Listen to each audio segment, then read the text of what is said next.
Now, education is meant to be the great equalizer, but as the country prepares for the transition of Pioneer Junior Secondary School learners to grade 9, a stark reality emerges. Even as the Ministry of Education exudes confidence that all is set for Monday's reopening of school in Nyamira County and other remote areas, hundreds of learners will face a rude awakening as they report to find no classrooms ready to accommodate them. This is in contrast to their counterparts in other regions who will settle in with ease. Emily Tibet sheds light on the glaring contrast in grade 9 preparedness across the country.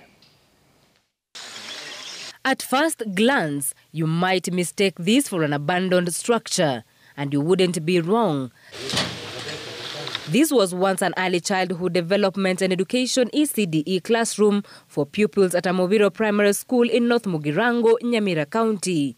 But next week, this very structure is expected to host 42 grade 9 learners. While the Ministry of Education claims to have built 98% of the grade 9 classes, Nyamira Primary School will have to make do with what is available. Tunaona our government ikiahidi ya kwamba tumepeana pesa kuenda kujenga mashule kila mahali kote nchini, lakini shule yetu hatujaona hatujaona pesa zote zikiingia kwa kaunti zetu. Sasa hapo ndio tunashangaa shule yetu labda iko in which country, because we are in Kenya. The 42 pioneer CBC learners from this school will face a harsh reality next week, that of returning to a structure that once hosted their younger siblings, shattering the expectation and hope that every higher grade would mean improved learning conditions. Ili darasa vile mnavyoliona ndilo tumepanga ili hao wanafunzi wache kuingia ndani. Na hilo darasa kwa ukweli limerundikana vitu ndani kama kuni, mapati na vitu vingine ndani. In West Mugirango constituency in the same county, the cry is similar. Despite the government allaying fears from parents that all is set for the transition, Masosa Primary School is in a dilemma on where more than 120 grade 9 learners will be hosted come next week. Bado hatujapewa kitu chochote. Sasa tunashangaa watoto wakikuja kufungua shule wiki ijayo. Sijui tutafanya namna gani. Kama board tunashangaa tutapeleka hao watoto wapi, na ni watoto wengi. We need at least 3 classrooms. Ndio hao watoto wanaweza kutoshea.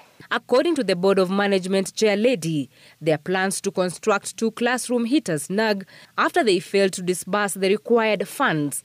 This is despite the school advertising and awarding the tender to a contractor who insisted on a deposit before commencing the work. Tuko na challenge juu kuna shule zingine zimekuwa funded lakini sisi bado hatujafikiwa.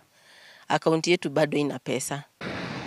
At Egesieri Primary School, we find this advertisement dated 30th December inviting bidders for the construction of grade 9 classrooms, just days to the reopening of schools.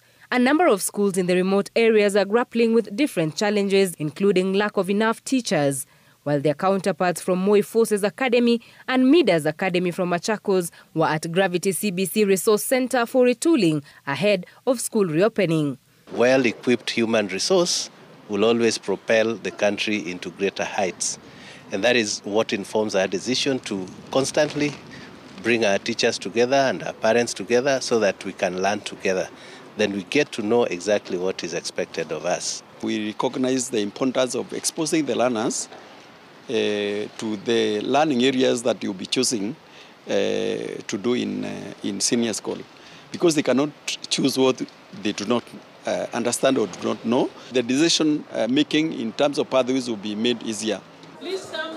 The picture here is a complete contrast of what their counterparts in other regions are exposed to. Ironically, all are going through the same education system. Emily Tibet, Citizen TV, Nairobi.